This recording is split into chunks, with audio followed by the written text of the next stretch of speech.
Hello, welcome to another edition of Pendragon Poetry. Today I am going to be talking about the Maltiad, which I've just finished. Behind me is Maltiad, and I'm staying in a place called Maltiad, which is down there. Today's December the 17th, so I am topless because I'm like taking advantage of the fact that it's well hot. I'm drinking cheap red wine. The Maltese will not be impressed with that, but you know, it's only 160, whatever. But I love the Maltese bread. So, the Maltiad, let's talk about it. What did I just do? Well, I began work on the Maltiad in 2007 when I came here as the second half of my Mediterranean wintering session with my lady friend at the time. We'd spent 2.5 months in Sicily, and then we came here because I thought on Gozo, there was the possibility that Calypso's cave was there, and it was the start of my sort of interest in the Odyssey, which these days I've kind of like mapped out the whole route. Like the Cyclops cave is in Favignana, no, at Trapani over Favignana, the island of goats. Anyway, while I was here, I wrote several Maltese themed poems. Calypso's cave was one. The Siege of Malta was another, which ended up in Axis and Allies, as did my sort of World War II one. Siege of Malta in World War II, they both ended up in Axis and Allies. My epic poem. So, I also did the ballad about Napoleon and 2 sonnets, or maybe even 1 sonnet, I think. 1 sonnet was all. Roll on 13 years. It's, you know, the lockdown's happening, Europe's gone crazy, the world is all like going up the new world order's ass kind of vibe. And I thought, what shall I do with myself? And I literally caught the last plane out of Edinburgh to Malta, where I decided to continue my the Maltiad. So there's a 13-year gap in between.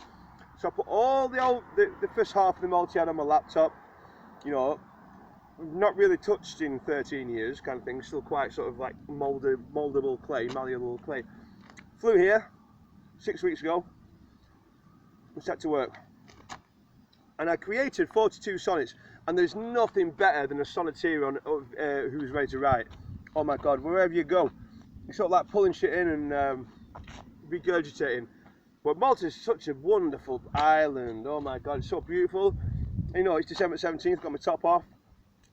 I don't think I'd be able to stand it in the summer at 40 odd degrees every day, like ever. But here, this part of the year, you know, Lancastrian can handle the Maltese heat. And so I literally wrote 43 sonnets, plus I created a sequenza worth of proverbs, which I began work on in 2007, and I got like half of them, and then got another half this time. And they're all in the Kuril of Tamil Nadu, the Thiruvalavad, Thirukuril. You know, it's my thing, that. So anyway, so you've got 42 sonnets, which incorporate a tour from Valletta up that coast, round Gozo, round here, through central. Unfortunately, I never did the south of Malta this time. Maybe I'm opening myself up for a return to the future. And I also didn't do the sieges, which were the Arab siege and the Angevin siege in like the 1200s. But what I did do was the Siege of Gozo, which my last post showed how I finished that off. Oh, it's such a beautiful piece, you know, that's using the Arna and everything. Anyway, so that is the Maltiad, and I'm not Maltese. I'm from Burnley, but I met a guy a couple of days ago. I'm like, he's got Man U on it. No, and he had a Chelsea mask thing on. That was it. I'm like, I'm from Burnley, mate. He said, oh, I've been on Burnley. Bournemouth 3-2, Everton 2-1. I'm like, mate, you're a lucky charm. But the Maltese love the football, so I think they will respect the fact that a Burnley fan wrote their epic poem. So,